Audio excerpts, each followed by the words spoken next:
My name is Philipp Frank. I'm a light artist from Munich in Germany.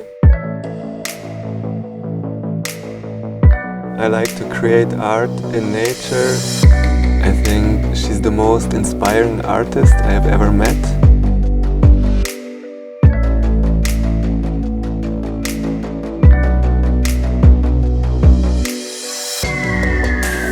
It's about the relationship between art, nature and technology. You capture it and then it's gone again.